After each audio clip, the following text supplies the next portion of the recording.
ಡಾಲಾಯ್ತ್ ಅವರ ಸಾರಥ್ಯದಲ್ಲಿ the Friday times news.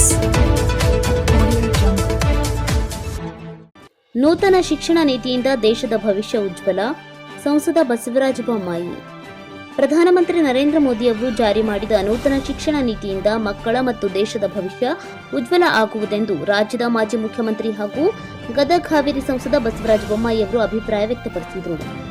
ನಗರದ ಜೆಟಿ ಮಹಾವಿದ್ಯಾಲಯದಲ್ಲಿ ಕರ್ನಾಟಕ ರಾಜ್ಯ ಪದವಿ ಪೂರ್ವ ಮಹಾವಿದ್ಯಾಲಯಗಳ ನೌಕರರ ಸಂಘ ಧಾರವಾಡ, ಜಿಲ್ಲಾ ಘಟಕ ಗದಗ ಮತ್ತು ಉದ್ಯೋಗ ಮಾಹಿತಿ ಹಾಗೂ ತರಬೇತಿ ಕೇಂದ್ರ ಹುಬ್ಬಳ್ಳಿ ಇವುಗಳ ಸಂಯುಕ್ತ ಆಶ್ರಯದಲ್ಲಿ ಏರ್ಪಡಿಸಿದ್ದ ಪ್ರತಿಭಾ ಪುರಸ್ಕಾರ ಸಮಾರಂಭದಲ್ಲಿ ಅವರು ಮಾತನಾಡಿ, ತಜ್ಞರ ವರದಿ ಪ್ರಕಾರ ಸಾಮಾನ್ಯ ವ್ಯಕ್ತಿ ಒಟ್ಟಾರೆ ಮಿದುಳಿನ ಶಕ್ತಿಯು 6 ರಿಂದ 7, ಬುದ್ಧಿವಂತ ವ್ಯಕ್ತಿಗಳು 15 ರಿಂದ 17 ಹಾಗೂ ವಿಜ್ಞಾನಿಗಳು 24% ಮಾತ್ರ ಉಪಯೋಗಿಸುತ್ತಾರೆ.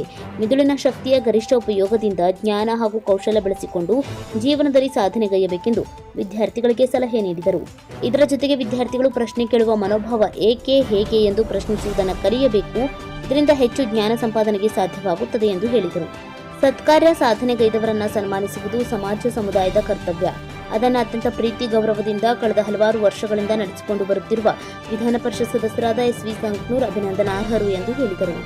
ಸಮಾರಂಭದಲ್ಲಿ 2023-24 ಸಾಲಿನಲ್ಲಿ ಜಿಲ್ಲೆಗೆ ಅತಿ ಹೆಚ್ಚು ಅಂಕ ಪಡೆದ 9 ಎಸ್ಎಸ್ಎಲ್ಸಿ ಮತ್ತು 16 ಪಿಯುಸಿ ಹಾಗೂ 3 ಸಿಎ ಪರೀಕ್ಷೆಯಲ್ಲಿ ಸಾಧನೆಗೈದ ವಿದ್ಯಾರ್ಥಿಗಳನ್ನ ಅಲ್ಲದೆ 100% ಫಲಿತಾಂಶ ಪಡೆದ 35 ಶಾಲಾ ಕಾಲೇಜು ಮುಖ್ಯಸ್ಥರನ್ನ ಸನ್ಮಾನಿಸಿ ಅಭಿನಂದಿಸಲಾಯಿತು. ಡಿಡಿಪಿಐ ಎಂಎ ರಡ್ಡೇರ್, ಕ್ಷೇತ್ರ ಶಿಕ್ಷಣಾಧಿಕಾರಿಗಳು, ಮಾಧ್ಯಮಿಕ ನೌಕರರ ಸಂಘದ ಪದಾಧಿಕಾರಿಗಳಾದ ಎಂಕೆ ಲಮಾಣಿ, ಜೆಟಿ ಪದವಿ ಕಾಲೇಜಿನ ಪ್ರಾಚಾರ್ಯ ಪಿಜಿ ಪಾಟೀಲ್, ಪದವಿ ಪೂರ್ವ ಕಾಲೇಜು ಪ್ರಾಚಾರ್ಯ ಎಸ್ಬಿ ಹಾವೇರಿ ವೇದಿಕೆ ಮೇಲೆ ಉಪಸ್ಥಿತರಿದ್ದರು. ಎಎಸ್ ಪಾಟೀಲ್, ಪ್ರಾಚಾರ್ಯ ಡಾಕ್ಟರ್ ಬಿಎಸ್ ರಾಠೋಡ್, ಎಸ್ಐ ಮೇಟಿ, ಎನ್ವಿ ಜೋಶಿ ನಿರ್ವಹಿಸಿದರು. ವಿವಿಧ ಕಾಲೇಜಿನ ಪ್ರಾಚಾರ್ಯರು ಹಾಗೂ ಉಪನ್ಯಾಸಕರು ಸೇರಿದಂತೆ ನೂರಾರು ವಿದ್ಯಾರ್ಥಿಗಳು ಭಾಗವಹಿಸಿದ್ದರು. The Friday times news Gadag.